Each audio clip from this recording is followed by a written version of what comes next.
เธอพยายามไม่ได้ฉันมาแต่พอได้คบเธอก็ไม่มีเวลาจะบอกเหตุผลว่าเธอต้องไปทำงานจึงให้นั่งเหงาอยู่ในห้องตั้งนานช่วงแรกเธอลาพักร้อนมาจีบหรือไงไม่ว่าจะเช้าจะสายจะบ่ายไม่เห็นว่าเป็นอะไรเมื่อเธอไม่รักกันแล้วก็บอกตรงๆจะได้ไหมเพราะว่าคนคนนี้จะได้เดินจากไปก่อนจะเดินจากไปมันมีเรื่องราวซึ้ง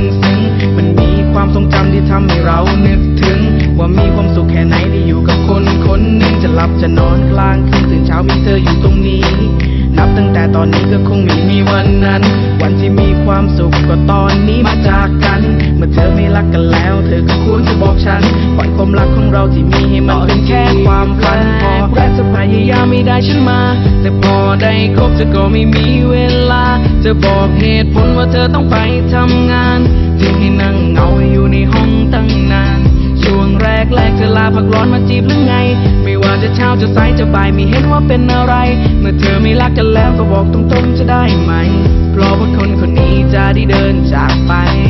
ถึงแม้จะเศร้าเสียใจแต่เตือนตัวเองยังมีพรุ่งนี้แล้วมันจะผ่านไปให้เป็นบทเรียนในชีวิตปล่อยความทุกข์ลอยไปให้ไกลถึงลอสแองเจลิสอย่าไปคิดจดจำจนให้สมองมันเป็นพิษจากวันเป็นเดือนจากเดือนเป็นปีความเจ็บจะหายไปฉันไม่โทษเธอและที่ผ่านมาฉันก็ไม่โทษใครเมื่อเธอเลือกแล้วเมื่อฉันเลือกแล้วมันก็ไม่เป็นอะไรที่ฉันต้องโศกเพราะสวรรค์ลงโทษพวกเต่าที่จริงไงแรกเธอพยายามไม่ได้ฉันมาแต่พอได้คบเธอก็ไม่มีเวลาจะบอกเหตุผลว่าเธอต้องไปทำงานจึงให้นั่งเหงาอยู่ในห้องตั้งนานช่วงแรกเธอลาพักร้อนมาจีบหรือไงไม่ว่าจะเช้าจะสายจะบ่ายไม่เห็นว่าเป็นอะไรเมื่อเธอไม่รักกันแล้วก็บอกตรงๆจะได้ไหม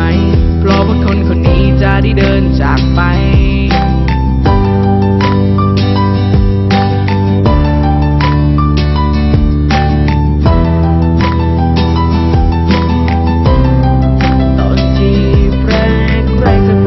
ไม่ได้ฉันมาแต่พอได้คบเธอก็ไม่มีเวลาจะบอกเหตุผลว่าเธอต้องไปทำงานจึงให้นั่งเหงาอยู่ในห้องตั้งนานช่วงแรกเธอลาพักร้อนมาจีบหรือไงไม่ว่าจะเช้าจะสายจะบ่ายไม่เห็นว่าเป็นอะไรเมื่อเธอไม่รักกันแล้วก็บอกตรงๆจะได้ไหม